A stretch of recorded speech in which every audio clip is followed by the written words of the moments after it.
बहुत समय पहले की बात है। किसी गांव में शंकर नाम का एक वृद्ध व्यक्ति रहता था। उसकी उम्र 80 साल से भी ऊपर थी, पर वो 40 साल के व्यक्ति से भी स्वस्थ लगता था।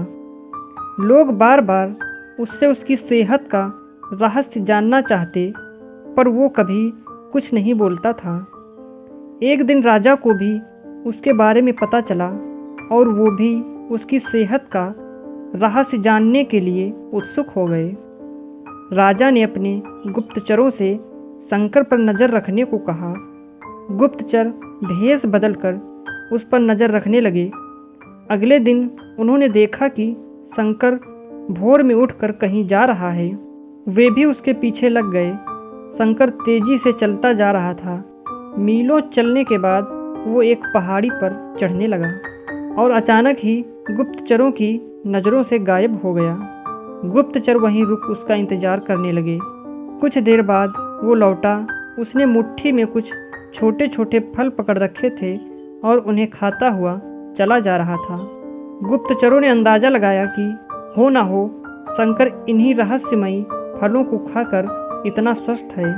अगले दिन दरबार में उन्होंने राजा को सारा किस्सा कह सुनाया।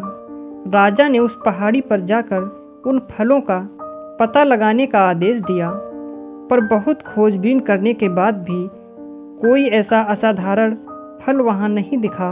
अंततः थक हार कर राजा शंकर को दरबार में हाजिर करने का हुक्म दिया। राजा ने कहा, शंकर, इस उम्र में भी तुम्हारी इतनी अच्छी सेहत देखकर हम प्रसन्न हैं। बताओ, तुम्हारी सेहत का रहस्य क्या है? शंकर कुछ देर सोचता रहा और फिर बोला, महाराज, मैं रोज़ पहाड़ी पर जाकर एक रहस्यमय फल खाता हूँ। वही मेरी सेहत का रहस्य है।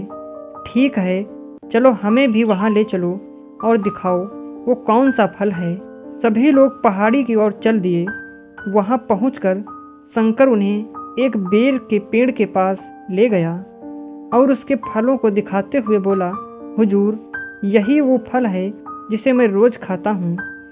राजा क्रोधित होते हुए बोले, तुम हमें मूर्ख समझते हो। यह फल हर रोज़ हजारों लोग खाते हैं, पर सभी तुम्हारी तरह सेहतमंद क्यों नहीं हैं?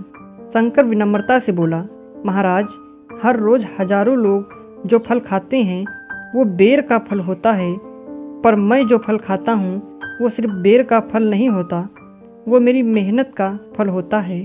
इसे खाने के लिए मैं रोज़ सुबह 10 मील पैदल चलता हूँ, जिससे मेरी शरीर की अच्छी वर्जिश हो जाती है और सुबह की स्वच्छ हवा मेरे लिए जड़ी बूटियों का काम करती है। बस यही मेरी सेहत का रहस्य है। राजा शंकर की बात समझ चुके थे। उन्होंने शंकर को स्वर्ण मुद्राएं देते हुए सम्मानित किया और अपनी प्रजा को भी शारीरिक श्रम करने की नसीहत दी। अगर आपको हमारी यह कहानी अच्छी लगी तो लाइक और शेयर ज़रूर करें और ऐसी ही कहानियाँ सुनने के लिए हमारे चैनल को सब्सक्राइब करना बिल्कुल ना भूलें।